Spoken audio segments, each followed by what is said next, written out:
सतगुर बंदी छोड़ है जीवन मुक्त करे उडीना। साहिब श्री गुरु हरगोबिंद सच्चे पातशाह उन्हां दी बंद खलासी करन दे वास्ते गवालियर दे किले दे विच गए ने। उत्थे दा सारा इतिहास अज आपां सरवण करदे पए हां। साडे नाल गुरुद्वारा दाता बंदी छोड़ ग्वालियर दे किले दे जो उस पितर स्थान दे हैड ग्रंथी साहब भाई अजीत सिंह जी साडे नाल जुड़े हुए ने। ये सिर्फ हैड ग्रंथी ही नहीं, मैनू जान के बड़ी खुशी हुई तो वो मैं जानकारी तुहाडे नाल भी साझी करन च बड़ी खुशी महसूस कर रहा कि 1968 तो लैके हुण तक जिन्नी सारी सेवा हुई है ये सारी इन्हां दे हत्थीं इन्हां दे अखीं डिठी है। उस तो समय तो ही सेवा दे विच ने ते ये सेवा जिहड़ी है कार सेवा खडूर साहब वालों जिहड़ी है श्रीमान संत बाबा उत्तम सिंह जी ने आरंभ की सी। 1968 दे विच ये आरंभ हुई ते सारा इतिहास साडे नाल भाई साहब साझा करते पे ने। भाई साहब जी एक मेरे मन च आ रही सी कि ये जो दाता बंदी छोड़ नाम पिया इस स्थान दा ते ਉਹਦੇ ਬਾਰੇ ਵੀ ਥੋੜਾ ਜਿਹਾ ਵਿਸਤਾਰ ਸੰਗਤਾਂ ਨਾਲ ਸਾਂਝਾ ਕਰਦੇ ਕਿ ਕਿਵੇਂ ਦਾਤਾ ਬੰਦੀ ਛੋੜ ਦਾ ਨਾਮ ਇਸ ਗੁਰੂ ਘਰ ਦਾ ਪਿਆ ਜੀ। ਜਦੋਂ ਜਹਾਂਗੀਰ ਨੇ ਇੱਥੇ ਚਿੱਠੀ ਭੇਜੀ ਵੀ ਜਿੰਨੇ ਰਾਜੇ ਗੁਰੂ ਸਾਹਿਬ ਦਾ ਲੜ ਫੜ ਕੇ ਆ ਸਕਦੇ ਆ ਉਹਨਾਂ ਨੇ ਤੁਸੀਂ ਬਾਹਰ ਲੈ ਆਓ।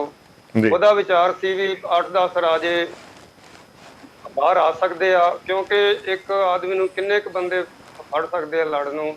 ਜਦੋਂ ਗੁਰੂ ਸਾਹਿਬ ਨੂੰ ਇੱਥੇ ਚਿੱਠੀ ਮਿਲੀ ਉਹਨਾਂ ਨੇ ਇੱਕ ਚੋਲਾ ਤਿਆਰ ਕਰਵਾਇਆ, ਉਹਨੂੰ 52 ਕਲੀਆਂ ਲਵਾਈਆਂ।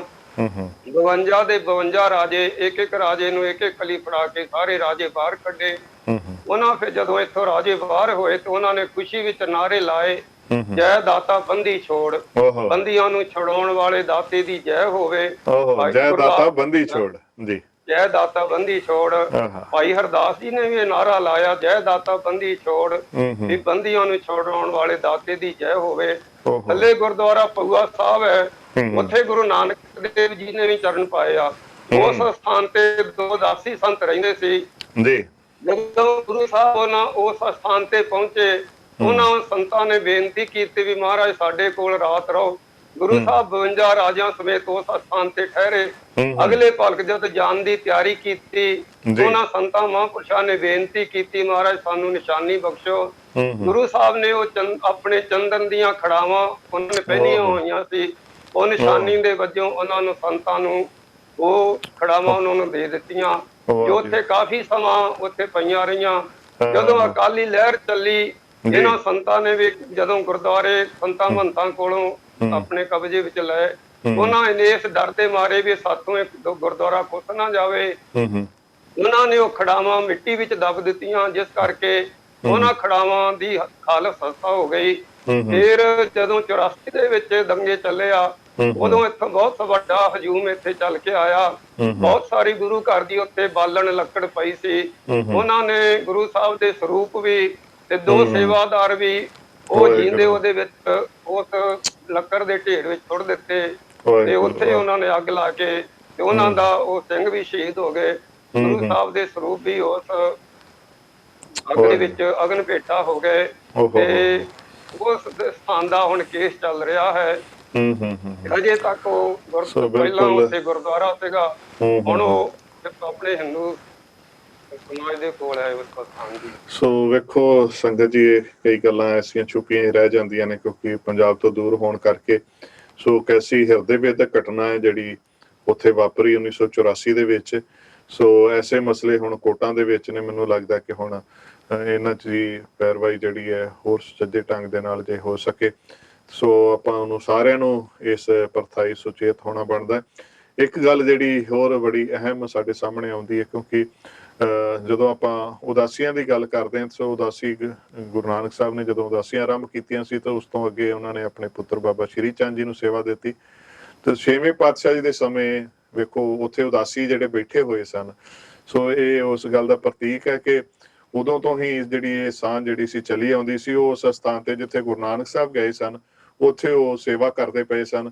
ਸੋ ਛੇਵੇਂ ਪਾਤਸ਼ਾਹ ਜੀ ਨੇ ਆਪਣੀ ਖੜਾਂ ਬਖਸ਼ਿਸ਼ ਕਰਨੀ, ਇਹ ਸਾਡਾ ਇੱਕ ਉਹ ਅਟੁੱਟ ਜਿਹੜਾ ਆਪਸ ਦੇ ਵਿੱਚ ਪਿਆਰ ਜਿਹੜਾ ਸੀਗਾ ਉਦਾਸੀਆਂ ਦੇ ਨਾਲ ਸਾਡਾ ਚੱਲਦਾ ਆ ਰਿਹਾ ਸੀ, ਜਿਹਨੂੰ ਜਿਹੜਾ ਕਿ ਸਮਾਂ ਪਾ ਕੇ ਹੁਣੇ ਭਾਈ ਸਾਹਿਬ ਹੋਰਾਂ ਨੇ ਖੁਦ ਹੀ ਦੱਸਿਆ ਕਿ ਜਦੋਂ ਐਕਟ ਬਣਿਆ ਉਸ ਐਕਟ ਦੇ ਕਰਕੇ ਹੀ ਸਾਰਾ ਮਤਲਬ ਇਹ ਤੋੜ ਛੋੜ ਕੁਝ ਜ਼ਿਆਦਾ ਹੋ ਗਿਆ। ਜਿਹੜੀਆਂ ਸਾਡੀਆਂ ਕਈ ਚੀਜ਼ਾਂ ਕੀਮਤੀ ਸੀਗੀਆਂ ਕਿਸੇ ਦੀ ਵੀ ਗਲਤੀ ਕਰਕੇ ਹੋਇਆ, ਸੋ ਸਾਡੇ ਕੋਲ ਖੁੱਸ ਚੁੱਕੀਆਂ ਨੇ। ਉਹ ਪਵਿੱਤਰ ਖੜਾਵਾਂ ਵੀ ਜਿਹੜੀਆਂ ਸੀ ਉਹਨਾਂ ਦੀ ਹਾਲਤ ਸਹੀ ਨਹੀਂ ਰਹੀ ਪਈ। ਸੋ ਇਹ ਸਾਰੀਆਂ ਘਟਨਾਵਾਂ ਜਿਹੜੀਆਂ ਸੋ ਇਤਿਹਾਸ ਨੂੰ ਜਿਹੜਾ ਖਾਸ ਤੌਰ ਤੇ ਜਿਹੜਾ ਸੀਨਾ ਬਸੀਨਾ ਇਤਿਹਾਸ ਚੱਲਦਾ ਹੁੰਦਾ ਜਦੋਂ ਅਸੀਂ ਉਹ ਸਰਵਣ ਕਰਦੇ ਹਾਂ ਤੇ ਉਹਦੀ ਇੱਕ ਵੱਖਰੀ ਹੀ ਰੌਚਕਤਾ ਹੁੰਦੀ ਹੈ। ਸੋ ਭਾਈ ਸਾਹਿਬ ਨੇ ਸਾਡੇ ਨਾਲ ਇਹ ਸਾਰੀ ਵਿਸਥਾਰ ਦੀ ਸਾਂਝ ਕਰਦੇ ਪਏ ਨੇ ਕਿ ਕਿਸ ਢੰਗ ਦੇ ਨਾਲ ਵੇਖੋ ਇਹ ਅਸਥਾਨ ਤੇ ਇਸ ਦੇ ਨੇੜਲੇ ਸਥਾਨ ਜਿਹੜੇ ਨੇ ਉਹਨਾਂ ਦੀ ਸੇਵਾ ਜਿਹੜੀ ਆ ਹੋਈ ਹੈ। ਜੀ ਭਾਈ ਸਾਹਿਬ ਜੀ।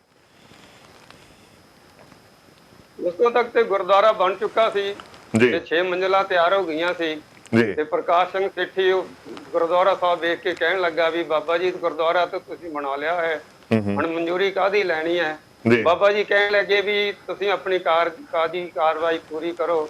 ਉਸ ਤੋਂ ਫਿਰ ਉਹਨੇ ਸਪੀਚ ਦਿੱਤੀ ਵੀ ਅੱਜ ਤੋਂ ਬਾਅਦ ਕਿਸੇ ਵੀ ਤਰ੍ਹਾਂ ਦੀ ਆਪਣਾ ਜਿਹੜਾ ਪ੍ਰਸ਼ਾਸਨ ਹੈ ਇਹਦੇ ਵਿੱਚ ਰੁਕਾਵਟ ਨਾ ਪਾਵੇ।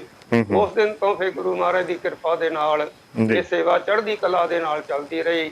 ਉਸ ਤੋਂ ਬਾਅਦ ਗੁਰਦੁਆਰੇ ਸਾਹਿਬ ਤੇ ਸੰਗਮਰਮਰ ਲੱਗਾ, ਬਾਹਰ ਹੋਰ ਬਹੁਤ ਵੱਡੀਆਂ ਸਰਾਵਾਂ ਦੋ ਬਾਬਾ ਜੀ ਨੇ ਬਣਾਈਆਂ ਸੰਗਤਾਂ ਦੇ ਠਹਿਰਨ ਵਾਸਤੇ।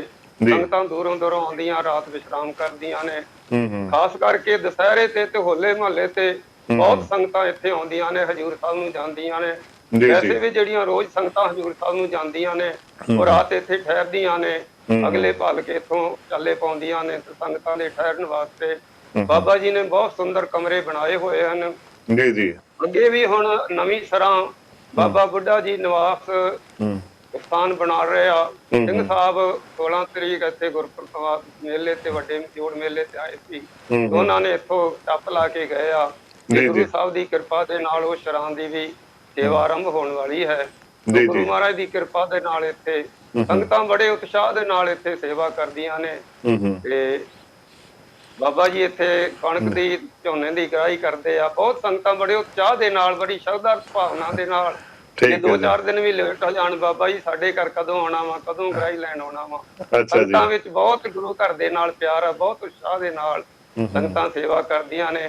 ਜਦੋਂ ਵੀ ਕੋਈ ਲੈਂਟਰ ਪੈਂਦਾ ਜਾਂ ਕਿਸੇ ਹੋਰ ਤਰ੍ਹਾਂ ਦੀ ਸੇਵਾ ਹੁੰਦੀ ਹੈ, ਇੱਕ ਸਨੇਹ ਤੇ ਸੰਗਤਾਂ ਟਰਾਲੀਆਂ ਭਰ ਕੇ, ਵੈਸੇ ਤੇ ਬਾਬਾ ਜੀ ਆਪ ਗੱਡੀ ਭੇਜ ਦਿੰਦੇ ਆ। ਸੰਗਤਾਂ ਬੜੇ ਉਤਸ਼ਾਹ ਦੇ ਨਾਲ ਇੱਥੇ ਸੇਵਾ ਕਰਨ ਵਾਸਤੇ ਆਉਂਦੀਆਂ ਨੇ। ਲਾਗੇ ਬੰਨੇ ਦੇ ਪਿੰਡ ਆ ਉਹ ਬੀਬੀਆਂ ਰੋਜ਼ ਗੱਡੀ ਜਾਂਦੀ ਹੈ, ਸੰਗਤਾਂ ਆ ਕੇ ਪ੍ਰਸ਼ਾਦੇ ਦੀ, ਕਣਕ ਸਾਫ਼ ਕਰਨ ਦੀ, ਚੌਲ ਸਾਫ਼ ਕਰਨ ਦੀ, ਹੋਰ ਵੀ ਝਾੜੂ ਲਾਉਣ ਦੀ, ਜਿੱਥੇ ਵੀ ਕੋਈ ਲੋੜ ਹੁੰਦੀ ਆ ਸੰਗਤਾਂ ਬੜੇ ਸ਼ਰਧਾ ਭਾਵਨਾ ਨਾਲ ਇੱਥੇ ਸਵੇਰੇ ਆ ਕੇ ਤੇ ਸ਼ਾਮ ਨੂੰ ਸੰਗਤਾਂ ਚਲੀਆਂ ਜਾਂਦੀਆਂ ਨੇ। ਇਸ ਤਰ੍ਹਾਂ ਬਹੁਤ ਗੁਰੂ ਮਹਾਰਾਜ ਦੀ ਕਿਰਪਾ ਦੇ ਨਾਲ, ਮਹਾਰਾਜ ਨਾਲ ਬੜੀਆਂ ਬਰਕਤਾਂ ਵਾ। ਪਾਤਸ਼ਾਹ ਦੀ ਕਿਰਪਾ ਨਾਲ ਸੰਗਤਾਂ ਸ਼ਰਧਾ ਭਾਵਨਾ ਨਾਲ ਸੇਵਾ ਕਰਦੀਆਂ। ਸੋ ਬਿਲਕੁਲ ਵੇਖੋ ਸੰਗਤ ਜੀ, ਸ਼੍ਰੀਮਾਨ ਸੰਤ ਬਾਬਾ ਸੇਵਾ ਸਿੰਘ ਜੀ ਕਾਰ ਸੇਵਾ ਖਡੂਰ ਸਾਹਿਬ ਵਾਲੇ, ਖਡੂਰ ਸਾਹਿਬ ਵੀ ਜੇ ਆਪਾਂ ਇੱਥੇ ਦਰਸ਼ਨ ਜਦ ਕਰਦੇ ਹਾਂ ਤੇ ਇਲਾਕੇ ਦੀਆਂ ਸਾਰੀਆਂ ਸੰਗਤਾਂ ਇੱਕ ਬੜੇ ਹੀ ਪਿਆਰ ਸ਼ਰਧਾ ਤਾਂ ਹੈ ਹੀ ਹੈ, ਇੱਕ ਬੜੇ ਸੁਚੱਜੇ ਢੰਗ ਦੇ ਨਾਲ ਸੇਵਾ ਸਾਰੀ ਉਹ ਵੰਡੀ ਗਈ ਹੈ, ਦਿਨ ਵੰਡੇ ਗਏ ਨੇ, ਉਸ ਹਿਸਾਬ ਦੇ ਨਾਲ ਸੰਗਤਾਂ ਨਿਤਾ ਪ੍ਰਤੀ ਆਣ ਕੇ ਸੇਵਾ ਕਰਦੀਆਂ ਨੇ। ਸੋ ਗਵਾਲੀਅਰ ਵੀ ਹੁਣੇ ਭਾਈ ਸਾਹਿਬ ਜਿਵੇਂ ਸਾਨੂੰ ਦੱਸਦੇ ਪਏ ਨੇ ਕਿ ਉੱਥੇ ਵੀ ਸੰਗਤਾਂ ਜਿਹੜੀਆਂ ਨੇ ਆਪਣਾ ਆ ਕਰਕੇ ਸਾਰੀਆਂ ਸੇਵਾਵਾਂ ਸੰਭਾਲਦੀਆਂ ਨੇ। ਸੋ ਮਹਾਂਪੁਰਖ ਜਿਹੜੇ ਨੇ ਉਹ ਜਿਵੇਂ ਆਪਾਂ ਗੁਰਬਾਣੀ ਚ ਸਰਵਣ ਕਰਦੇ ਨੇ ਕਿ ਜਨਮ ਮਰਨ ਦੋਹੂ ਮੈਂ ਨਾਹੀ, ਜਨ ਪਰ ਉਪਕਾਰੀ ਆਏ, ਜੀ ਦਾਨ ਦੇ ਭਗਤੀ ਲਾਇਨ ਹਰ ਸੋ ਲੈਣ ਮਿਲਾਏ। ਸੋ ਇਹ ਮਹਾਂਪੁਰਖਾਂ ਨੂੰ ਜੋ ਧੁਰ ਦਰਗਾਹੋਂ ਐਸੀ ਸੇਵਾ ਡਿਊਟੀ ਮਿਲੀ ਹੁੰਦੀ ਹੈ। ਸੋ ਉਹ ਦੇਖੋ ਕਿੰਨਾ ਹਾਲਾਤਾਂ ਚ, ਜਦੋਂ ਔਖੇ ਹਾਲਾਤ ਸੀ ਉਦੋਂ ਵੀ ਉਹਨਾਂ ਨੇ ਪੂਰੀ ਤਨਦੇਹੀ ਨਾਲ ਨਿਭਾਈ ਹੈ ਤੇ ਅੱਜ ਹਾਲਾਤ ਜਿੱਥੇ ਬਦਲੇ ਹੋਏ ਨੇ ਉੱਥੇ ਅੱਜ ਵੀ ਚੜ੍ਹਦੀ ਕਲਾ ਦੇ ਵਿੱਚ ਸੇਵਾਵਾਂ ਚੱਲਦੀਆਂ ਪਈਆਂ ਨੇ। ਸੋ ਪੰਜਾਬ ਤੋਂ ਜੇ ਗਵਾਲੀਅਰ ਬਾਬਾ ਜੀ ਜਿਹੜੀਆਂ ਸੰਗਤਾਂ ਕੋਈ ਦਰਸ਼ਨ ਮੇਲੇ ਕਰਨਾ ਆਉਂਦੀਆਂ ਨੇ ਉਹਨਾਂ ਦਾ ਫਿਰ ਕਿਵੇਂ ਬਾਈ ਟ੍ਰੇਨ ਜ਼ਿਆਦਾ ਸੰਗਤ ਆਉਂਦੀ ਹੈ ਜਾਂ ਬੱਸਾਂ ਦੇ ਉੱਤੇ ਜਿਹੜੀ ਯਾਤਰਾ ਵਾਸਤੇ ਜਾਂਦੀਆਂ ਸੰਗਤਾਂ ਉਹ ਪਹੁੰਚਦੀਆਂ ਨੇ ਜੀ? ਅੱਜ ਤੋਂ 5-7 ਸਾਲ ਪਹਿਲਾਂ ਤੇ ਜ਼ਿਆਦਾ ਸੰਗਤਾਂ ਟ੍ਰੇਨ ਤੇ ਆਉਂਦੀਆਂ ਸੀ, ਹੁਣ ਤੇ ਗੁਰੂ ਸਾਹਿਬ ਦੀ ਕਿਰਪਾ ਨਾਲ ਘਰ ਸਾਧਨ ਆ ਜੀ। ਜੀ ਸੰਗਤਾਂ ਆਪਣੀ ਗੱਡੀਆਂ ਤੇ ਆਉਂਦੀਆਂ ਵੇ ਤੇ ਕਈ ਟਰੱਕਾਂ ਤੇ ਬੱਸਾਂ ਤੇ ਵੀ ਆਉਂਦੀਆਂ ਨੇ। ਤੇ ਹੁਣ ਤੇ ਹਰ ਇੱਕ ਤਰ੍ਹਾਂ ਹੀ ਟ੍ਰੇਨ ਤੇ ਵੀ ਬਹੁਤ ਸੰਗਤ ਆਉਂਦੀ ਹੈ, ਵੱਡੀਆਂ ਗੱਡੀਆਂ ਤੇ ਵੀ, ਛੋਟੀਆਂ ਗੱਡੀਆਂ ਤੇ ਵੀ ਬਹੁਤ ਸੰਗਤ ਆਉਂਦੀ ਹੈ। ਹਾਂਜੀ, ਅੱਗੇ ਨਾਲੋਂ ਸੰਗਤ ਕਾਫੀ ਆਉਣ ਲੱਗੀ। ਪਹਿਲਾਂ ਸਿਰਫ ਦੁਸਹਿਰੇ ਤੇ ਹੋਲੇ ਮਹੱਲੇ ਤੇ ਜ਼ਿਆਦਾ ਸੰਗਤਾਂ ਹੁੰਦੀਆਂ ਸੀ।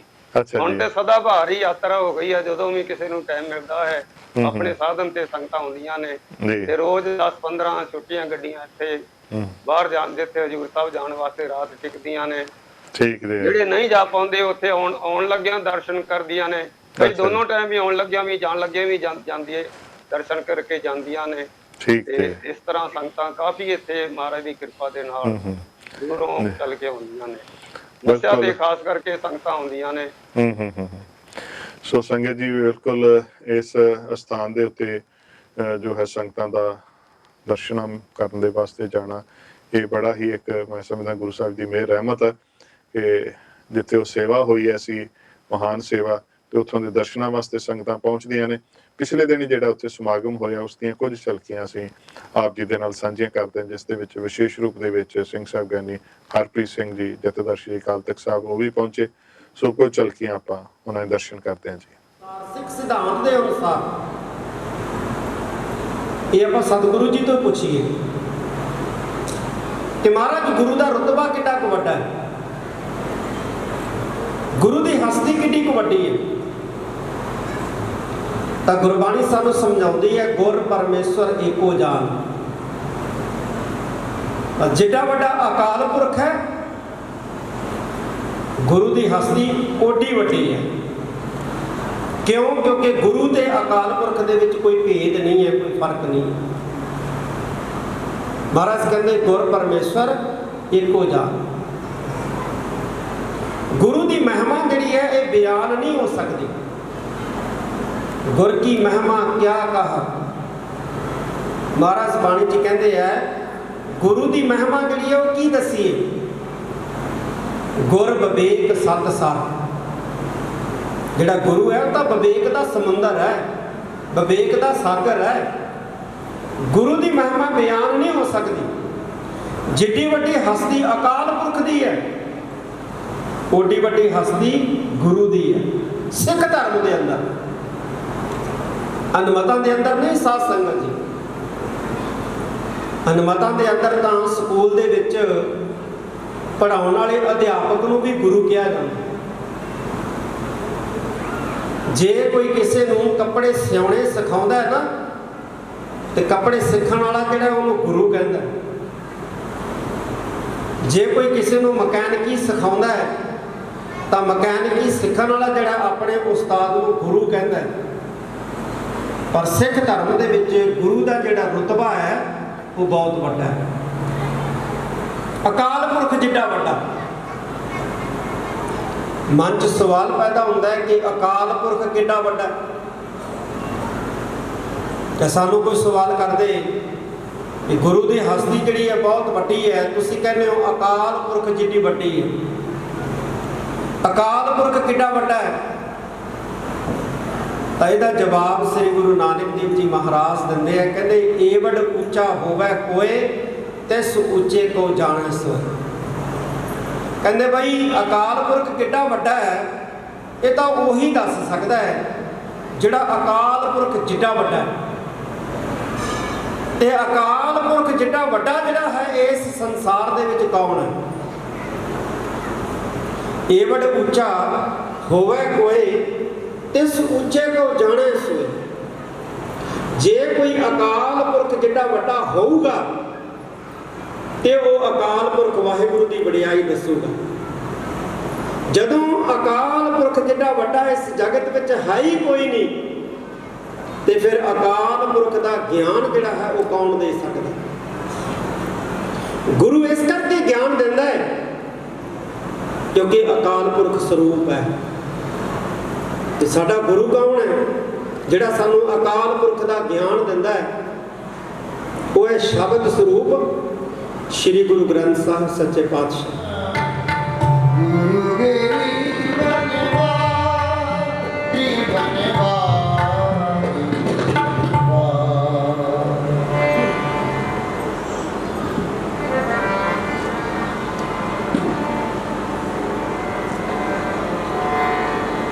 मेरे लाल शोभा, मेरे लाल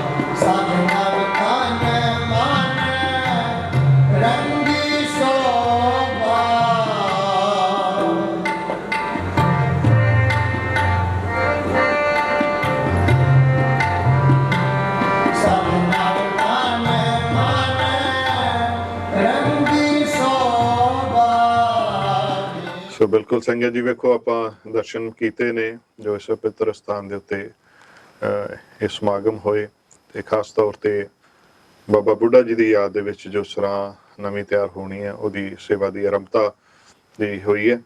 ਸੋ ਅਸੀਂ ਇਸ ਵਕਤ ਸਾਡੇ ਨਾਲ ਭਾਈ ਅਜੀਤ ਸਿੰਘ ਜੀ ਜੋ ਕਿ ਹੈਡ ਗ੍ਰੰਥੀ ਨੇ ਗੁਰਦੁਆਰਾ ਦਾਤਾ ਬੰਦੀ ਛੋੜ ਕਿਲ੍ਹਾ ਗਵਾਲੀਅਰ ਦੇ, ਉਹਨਾਂ ਪਾਸੋਂ ਗੁਰੂ ਇਤਿਹਾਸ ਦੀਆਂ ਕੁਝ ਵੰਨਗੀਆਂ, ਕਿਉਂਕਿ ਖਾਸ ਤੌਰ ਤੇ ਜਦੋਂ ਅਸੀਂ ਪ੍ਰਭਾਤ ਫੇਰੀ ਦੀ ਗੱਲ ਕਰਦੇ ਹਾਂ ਨਾ, ਤਾਂ ਕਿਤੇ ਨਾ ਕਿਤੇ ਗੱਲ ਜਾ ਕੇ ਕਿਲ੍ਹੇ ਗਵਾਲੀਅਰ ਦੇ ਕਿਲ੍ਹੇ ਦੇ ਨਾਲ ਜਾ ਕੇ ਗੱਲ ਜੁੜਦੀ ਹੈ। ਸੋ ਭਾਈ ਸਾਹਿਬ ਜੀ, ਥੋੜਾ ਜਿਹਾ ਇਸ ਪਰਥਾਏ ਅਸੀਂ ਚਾਹਾਂਗੇ ਤੁਸੀਂ ਸਾਡੇ ਨਾਲ ਵਿਸਤਾਰ ਸਾਂਝਾ ਕਰਦੇ ਜੀ। ਜਦੋਂ ਗੁਰੂ ਸਾਹਿਬ ਇਸ ਕਿਲ੍ਹੇ ਵਿੱਚ ਸੀ, ਤੇ ਜਦੋਂ ਮਹਾਰਾਜ ਨੂੰ ਇੱਥੇ ਕਾਫੀ ਸਮਾਂ ਹੋ ਗਿਆ, ਪੰਜਾਬ ਦੇ ਵਿੱਚ ਬਹੁਤ ਸਾਰੀਆਂ ਸੰਗਤਾਂ ਬਹੁਤ ਉਪਰਾਮ ਹੋਣ ਲੱਗ ਪਈਆਂ ਜੀ, ਤੇ ਉਹਨਾਂ ਨੇ ਫਿਰ ਜਥਿਆਂ ਦੇ ਰੂਪ ਵਿੱਚ ਇੱਕ ਪਿੰਡ ਤੋਂ ਦੂਸਰੇ ਪਿੰਡ, ਦੂਸਰੇ ਪਿੰਡ ਤੋਂ ਤੀਸਰੇ ਪਿੰਡ, ਇਸ ਤਰ੍ਹਾਂ ਪ੍ਰਭਾਤ ਫੇਰੀ ਸ਼ੁਰੂ ਕੀਤੀ ਸੰਗਤਾਂ ਨੂੰ ਜਾਗਰਤ ਕਰਨ ਵਾਸਤੇ। ਕਿ ਗੁਰੂ ਸਾਹਿਬ ਨੂੰ ਬਹੁਤ ਸਮਾਂ ਹੋ ਗਿਆ ਹੈ ਤੇ ਆਪਾਂ ਕੁਝ ਉਪਰਾਲਾ ਕਰੀਏ। ਜਿਸ ਤਰ੍ਹਾਂ ਅੱਜ ਕੱਲ੍ਹ ਚੌਂਕੀਆਂ ਕੱਢੀਆਂ ਜਾਂਦੀਆਂ, ਇਹ ਉਸ ਦਿਨ ਤੋਂ ਇਹ ਪਰੰਪਰਾ ਚੱਲੀ ਸੀ ਪ੍ਰਭਾਤ ਫੇਰੀ ਦੀ। ਸਭ ਤੋਂ ਪਹਿਲਾਂ ਜਥਾ ਇੱਥੇ ਭਾਈ ਗੁਰਦਾਸ ਜੀ ਲੈ ਕੇ ਆਏ, ਫਿਰ ਮਾਤਾ ਗੰਗਾ ਜੀ ਦੇ ਕਹਿਣ ਤੇ ਬਾਬਾ ਬੁੱਢਾ ਜੀ ਇੱਥੇ ਜਥਾ ਲੈ ਕੇ ਆਏ। ਉਹਨਾਂ ਨੂੰ ਇੱਥੇ ਅੰਦਰ ਆਉਣ ਦੀ ਇਜਾਜ਼ਤ, ਕਿਲ੍ਹੇ ਦੇ ਵਿੱਚ ਅੰਦਰ ਆਉਣ ਦੀ ਇਜਾਜ਼ਤ ਨਹੀਂ ਸੀ ਮਿਲਦੀ। ਇਹ ਸੰਗਤਾਂ ਫਿਰ ਕਿਲ੍ਹੇ ਦੀਆਂ ਪਰਿਕਰਮਾ ਕਰਕੇ ਕਿਲ੍ਹੇ ਦੇ ਗੇਟ ਤੇ ਹੀ ਮਹਾਰਾਜ ਦੇ ਚਰਨਾਂ ਦਾ ਧਿਆਨ ਧਰ ਕੇ ਮੱਥਾ ਟੇਕ ਕੇ ਵਾਪਸ ਹੋ ਜਾਂਦੀਆਂ ਸੀ। ਇਸ ਤਰ੍ਹਾਂ ਉਦੋਂ ਪ੍ਰਭਾਤ ਫੇਰੀ ਉਹ ਲੈ ਕੇ ਆਏ ਸੀ। ਉਸ ਦਿਨ ਤੋਂ ਹੀ ਇਹ ਪਰੰਪਰਾ ਪ੍ਰਭਾਤ ਫੇਰੀ ਦੀ ਸ਼ੁਰੂ ਹੋਈ ਆਪਣੇ ਸਿੱਖ ਇਤਿਹਾਸ ਵਿੱਚ। ਜੀ ਜੀ, ਤੇ ਇਹ ਸੰਗਤਾਂ ਦੀਵਾਲੀ ਦਾ ਪਰਬ ਵੀ ਜੀ ਜੀ, ਇੱਥੇ ਦੀਆਂ ਜਿਹੜੀਆਂ ਲੋਕਲ ਸੰਗਤਾਂ ਉਹਨਾਂ ਦੀ ਪ੍ਰਭਾਤ ਫੇਰੀ ਤਾਂ ਖਾਸ ਹੁੰਦੀ ਹੋਏਗੀ ਜੀ। ਜਦੋਂ ਇਹ ਦਿਹਾੜੇ ਆਉਂਦੇ ਨੇ ਇੱਥੇ, ਉਹ ਪਰੰਪਰਾ ਅਜੇ ਵੀ ਲੈ ਕੇ ਚੱਲ ਰਹੀਆਂ ਹੋਣਗੀਆਂ ਸੰਗਤਾਂ ਜੀ। ਜਦੋਂ ਗੁਰੂ ਸਾਹਿਬ ਦਾ ਪ੍ਰਭਾਤ ਫੇਰੀ ਨਿਕਲਦੀ ਹੈ, ਜਦੋਂ ਪੁਰਬ ਹੁੰਦਾ ਗੁਰੂ ਨਾਨਕ ਦੇਵ ਜੀ ਦਾ ਬੰਦੀ ਛੋੜ ਦਿਵਸ ਹੁੰਦਾ ਵਾ, ਗੁਰੂ 10ਵੇਂ ਪਾਤਸ਼ਾਹ ਦਾ, ਉਦੋਂ ਇੱਕ ਮਹੀਨਾ, ਦੋ ਮਹੀਨਾ ਪਹਿਲਾਂ ਹੀ ਇਹ ਪ੍ਰਭਾਤ ਫੇਰੀਆਂ ਸ਼ੁਰੂ ਹੋ ਜਾਂਦੀਆਂ। ਵਾਰੀ ਆਪੋ ਆਪਣੀ ਲੈ ਲੈਂਦੇ ਆ, ਅੱਜ ਸਾਡੀ ਵਾਰੀ ਆ। ਫਿਰ ਇਸ ਤਰ੍ਹਾਂ ਬਹੁਤ ਸੰਗਤਾਂ ਉਤਸ਼ਾਹ ਦੇ ਨਾਲ ਸੰਗਤਾਂ ਦੀ ਸੇਵਾ ਕਰਦੀਆਂ ਨੇ। ਕਿਲ੍ਹੇ ਤੇ ਵੀ ਪ੍ਰਭਾਤ ਫੇਰੀ ਲੈ ਕੇ ਆਉਂਦੀ ਆ ਸ਼ਹਿਰ ਦੀ ਸੰਗਤ ਜੀ। ਸੋ ਸੰਗਤ ਜੀ, ਇਸ ਢੰਗ ਦੇ ਨਾਲ ਪ੍ਰਭਾਤ ਫੇਰੀਆਂ ਦੀ ਜਿਹੜੀ ਸਾਡੀ ਪਰੰਪਰਾ ਹੈ ਆਰੰਭ ਹੋਈ ਹੈ ਗਵਾਲੀਅਰ ਦੇ ਕਿਲ੍ਹੇ ਤੋਂ ਗੁਰਦੁਆਰਾ ਦਾਤਾ ਬੰਦੀ ਛੋੜ ਜਿਸ ਸਥਾਨ ਤੇ ਸੁਭਾਈਮਾਨ ਹੈ। ਸੋ ਇੱਕ ਹੋਰ ਹੀ ਬਹੁਤ ਹੀ ਅਹਿਮ ਜਿਹੜੀ ਜਾਣਕਾਰੀ ਆਪ ਜੀ ਦੇ ਨਾਲ ਸਾਂਝੀ ਕਰਨੀ ਚਾਹਾਂਗੇ ਕਿ 400 ਸਾਲਾ ਦਿਹਾੜਾ ਉਸ ਇਤਿਹਾਸ ਨੂੰ ਯਾਦ ਕਰਦੇ ਹੋਏ ਕੌਮ ਮਨਾਉਣ ਜਾ ਰਹੀ ਹੈ। ਉਸ ਦੇ ਪਰਥਾਏ ਕੁਝ ਵਿਚਾਰਾਂ ਆਪਾਂ ਭਾਈ ਸਾਹਿਬ ਪਾਸੋਂ ਸਰਵਣ ਕਰਦੇ ਹਾਂ ਜੀ। ਭਾਈ ਸਾਹਿਬ ਜੀ। ਹਾਂਜੀ, ਗੁਰੂ ਮਹਾਰਾਜ ਦੀ ਕਿਰਪਾ ਦੇ ਨਾਲ 400 ਸਾਲਾ ਗੁਰੂ ਕੀਆਂ ਸੰਗਤਾਂ ਪਿਛਲੇ ਸਾਲ ਬੜੀ ਸ਼ਰਧਾ ਭਾਵਨਾ ਦੇ ਨਾਲ ਮਨਾਉਣ ਦਾ ਉਪਰਾਲਾ ਕੀਤਾ ਸੀ। ਸਿੰਘ ਸਾਹਿਬ ਨੇ ਵੀ ਐਲਾਨ ਕੀਤਾ ਸੀ ਤੇ ਇੱਥੇ ਵੀ ਜ਼ੋਰ ਸ਼ੋਰ ਨਾਲ ਤਿਆਰੀਆਂ ਕੀਤੀਆਂ ਸੀ। ਪਰ ਜੋ ਗੁਰੂ ਮਹਾਰਾਜ ਨੂੰ ਭਾਉਂਦਾ ਹੈ, ਇਹ ਭਿਆਨਕ ਬਿਮਾਰੀ ਦੇ ਕਾਰਨ ਉਹ ਆਪਾਂ ਨਹੀਂ ਮਨਾ ਸਕੇ। ਇਸ ਸਾਲ, ਅਗਲੇ ਸਾਲ 2021 ਨੂੰ ਸਿੰਘ ਸਾਹਿਬ ਇੱਥੇ ਐਲਾਨ ਕਰਕੇ ਗਏ ਆ। ਸੰਗਤਾਂ ਬੜੇ ਸ਼ਰਧਾ ਭਾਵਨਾ ਦੇ ਨਾਲ, ਜ਼ੋਰ ਸ਼ੋਰ ਦੇ ਨਾਲ, ਬੜੇ ਉਤਸ਼ਾਹ ਦੇ ਨਾਲ 400 ਸਾਲਾ ਬੰਦੀ ਛੋੜ ਦਿਵਸ ਸੰਗਤਾਂ ਮਨਾਉਣਗੀਆਂ। ਉਸ ਦੇ ਬਾਰੇ ਹੁਣ ਬਾਬਾ ਸੇਵਾ ਸਿੰਘ ਜੀ ਦੇ ਨਾਲ ਸਿੰਘ ਸਾਹਿਬ ਗੁਰਮਤਾ ਕਰਕੇ ਉਹਦੀ ਰੂਪ ਰੇਖਾ ਤਿਆਰ ਕਰਨਗੇ। ਅਕਾਲ ਤਖਤ ਸਾਹਿਬ ਦੀ ਰਹਿਨੁਮਾਈ ਹੇਠ ਅਤੇ ਸਾਰੀ ਅਕਾਲ ਤਖਤ ਦੀ ਰਹਿਨੁਮਾਈ ਹੇਠ ਅਤੇ ਸਾਰੇ ਸੰਸਾਰ ਦੀਆਂ ਸੰਗਤਾਂ ਦੇ ਸਹਿਯੋਗ ਦੇ ਨਾਲ ਇਹ 400 ਸਾਲਾ ਮਨਾਇਆ ਜਾਣਾ ਹੈ। ਗੁਰੂ ਮਹਾਰਾਜ ਕਿਰਪਾ ਕਰਨ, ਚੜ੍ਹਦੀਆਂ ਕਲਾ ਦੇ ਨਾਲ ਇਹ ਦਿਹਾੜਾ ਸੰਗਤਾਂ ਮਨਾਉਣ। ਦੂਰੋਂ ਸੰਗਤਾਂ ਨੂੰ ਬੜਾ ਉਤਸ਼ਾਹ ਹੈ 400 ਸਾਲਾਂ ਦਾ। ਸੰਗਤਾਂ ਇੱਥੋਂ ਦੂਰੋਂ ਆ ਕੇ ਇੱਥੇ ਦਰਸ਼ਨ ਕਰਨਗੀਆਂ। ਸੋ ਬਿਲਕੁਲ, ਇਹ ਦਾਤਾ ਬੰਦੀ ਛੋੜ ਦਿਵਸ ਜਿਹੜਾ ਗਵਾਲੀਅਰ ਮਨਾਇਆ ਜਾਂਦਾ ਹੈ, ਉਹ ਦੀਵਾਲੀ ਤੋਂ ਕਾਫੀ ਦਿਨ ਪਹਿਲਾਂ ਹੁੰਦਾ ਹੈ। ਸੋ ਉਸ ਦਾ ਵਿਸਤਾਰ ਵੀ ਸਾਰਾ ਆਪਾਂ ਭਾਈ ਸਾਹਿਬ ਜੀ ਪਾਸੋਂ ਲੈਨੇ ਆ। ਭਾਈ ਸਾਹਿਬ ਜੀ, ਦੀਵਾਲੀ ਤੋਂ ਕਿੰਨੇ ਦਿਨ ਪਹਿਲਾਂ ਇਹ ਜਿਹੜਾ ਜੋੜ ਮੇਲਾ ਇੱਥੇ ਮਨਾਇਆ ਜਾਂਦਾ ਜੀ? ਇੱਥੋਂ ਜਦੋਂ ਗੁਰੂ ਸਾਹਿਬ 52 ਹਿੰਦੂ ਰਾਜਿਆਂ ਨੂੰ ਲੈ ਕੇ ਗਏ ਆ, ਤੇ ਪਹਿਲਾਂ ਮਹਾਰਾਜ ਦਿੱਲੀ ਪਹੁੰਚੇ। ਦਿੱਲੀ ਗੁਰੂ ਮਹਾਰਾਜ ਨੂੰ ਜਹਾਂਗੀਰ ਬੜੀ ਸ਼ਰਧਾ ਭਾਵਨਾ ਨਾਲ ਮਿਲਿਆ ਤੇ ਗੁਰੂ ਸਾਹਿਬ ਲਾਹੌਰ ਤੱਕ ਉਹ ਗੁਰੂ ਸਾਹਿਬ ਦੇ ਨਾਲ ਜਹਾਂਗੀਰ ਬਾਦਸ਼ਾਹ ਗਿਆ। ਲਾਹੌਰ ਜਦੋਂ ਪਹੁੰਚੇ ਤੇ ਉੱਥੇ ਫਿਰ ਜਹਾਂਗੀਰ ਨੇ ਗੁਰੂ ਮਹਾਰਾਜ ਦੇ ਕੋਲ ਇੱਕ ਸਿਮਰਨਾ ਸੀ। ਉਹਨਾਂ ਨੂੰ ਆਖਿਆ ਵੀ ਮਹਾਰਾਜ ਸਾਨੂੰ ਇਹਦਾ ਇੱਕ ਮਣਕਾ ਬਖਸ਼ੋ। ਗੁਰੂ ਮਹਾਰਾਜ ਕਹਿਣ ਲੱਗੇ ਵੀ ਸਾਡੇ ਪਿਤਾ ਜੀ ਦੀ 108 ਮਣਕਿਆਂ ਦੀ ਮਾਲਾ ਚੰਦੂ ਕੋਲ ਹੈ, ਉਹ ਤੁਸੀਂ ਉਹਦੇ ਕੋਲੋਂ ਲੈ ਸਕਦੇ ਹੋ। ਚੰਦੂ ਕਹਿਣ ਲੱਗਾ ਜੀ ਇਹ ਝੂਠ ਬੋਲਦੇ ਆ, ਮੇਰੇ ਕੋਲ ਕੋਈ ਮਾਲਾ ਨਹੀਂ। ਜਦੋਂ ਗੁਰੂ ਸਾਹਿਬ ਦੇ ਨੇ ਦੋ ਸਿੰਘ ਉਹਦੇ ਘਰ ਭੇਜੇ ਤੇ ਉਹ ਮਾਲਾ ਮਿਲ ਗਈ। ਚੰਦੂ ਨੂੰ ਫਿਰ ਜਹਾਂਗੀਰ ਨੇ ਗੁਰੂ ਸਾਹਿਬ ਦੇ ਹਵਾਲੇ ਕਰ ਦਿੱਤਾ ਵੀ ਤੁਹਾਡਾ ਦੋਸ਼ੀ ਹੈ, ਤੁਸੀਂ ਜੋ ਚਾਹੋ ਇਹਨੂੰ ਸੱਚਾ ਦੇ ਸਕਦੇ ਹੋ। ਫਿਰ ਭਾਈ ਵਿਧੀ ਚੰਦ ਨੇ ਉਹਦੇ ਨੱਕ ਦੇ ਵਿੱਚ ਨਕੇਲ ਪਾ ਲਈ ਤੇ ਉਹਨੂੰ ਅੱਗੇ ਲਾ ਲਿਆ। ਫਿਰ ਜਦ ਗੁਰੂ ਮਹਾਰਾਜ ਅੰਮ੍ਰਿਤਸਰ ਪਹੁੰਚੇ ਤੇ ਸੰਗਤਾਂ ਨੇ ਬੜੀ ਉਤਸ਼ਾਹ ਦੇ ਨਾਲ ਗੁਰੂ ਮਹਾਰਾਜ ਦੇ ਆਗਮਨ ਦੇ ਵਿੱਚ ਦੀਪਮਾਲਾ ਕੀਤੀ। ਸੰਗਤਾਂ ਨੇ ਬੜੇ ਉਤਸ਼ਾਹ ਦੇ ਨਾਲ ਉਹ ਦਿਨ ਮਨਾਇਆ ਤੇ ਦੀਵਾਲੀ ਵਾਲੇ ਦਿਨ ਗੁਰੂ ਸਾਹਿਬ ਅੰਮ੍ਰਿਤਸਰ ਪਹੁੰਚੇ। ਇਸ ਕਰਕੇ ਸੰਗਤਾਂ ਦੀਵਾਲੀ ਦਾ ਪੁਰਬ ਮਨਾਉਂਦੀਆਂ ਨੇ, ਦੀਪਮਾਲਾ ਕਰਦੀਆਂ ਨੇ। ਉਸ ਦਿਨ ਤੋਂ ਫਿਰ ਸਿੱਖ ਜਗਤ ਦੇ ਵਿੱਚ ਦੀਵਾਲੀ ਮਨਾਉਣ ਦਾ ਰਿਵਾਜ ਵੀ ਆਰੰਭ ਹੋਇਆ। ਸੋ ਬਿਲਕੁਲ ਇਹ ਦਾਤਾ ਬੰਦੀ ਛੋੜ ਗੁਰੂ ਹਰਗੋਬਿੰਦ ਸੱਚੇ ਪਾਤਸ਼ਾਹ ਜੀ ਜਦ ਅੰਮ੍ਰਿਤਸਰ ਦੀ ਧਰਤੀ ਤੇ ਪਹੁੰਚੇ, ਸੰਖੇਪ ਇਤਿਹਾਸ ਹੁਣੇ ਹੀ ਸਾਡੇ ਨਾਲ ਭਾਈ ਸਾਹਿਬ ਹੋਰਾਂ ਨੇ ਸਾਂਝਾ ਕੀਤਾ। ਸੋ ਉਸ ਦਿਨ ਨੂੰ ਆਪਾਂ ਮਨਾਉਂਦੇ ਹਾਂ ਦੀਵਾਲੀ ਦੇ ਰੂਪ ਦੇ ਵਿੱਚ।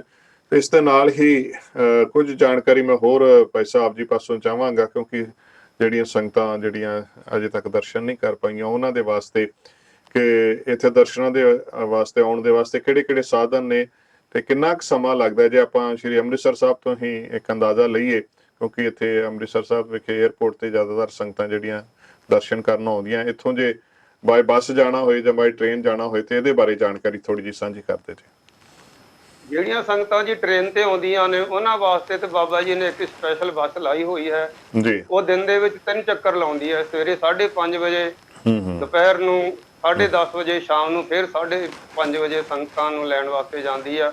ਸੰਗਤਾਂ ਨੂੰ ਲੈ ਕੇ ਵੀ ਆਉਂਦੀ ਹੈ ਤੇ ਸੰਗਤਾਂ ਨੂੰ ਛੱਡਣ ਵੀ ਜਾਂਦੀ ਹੈ।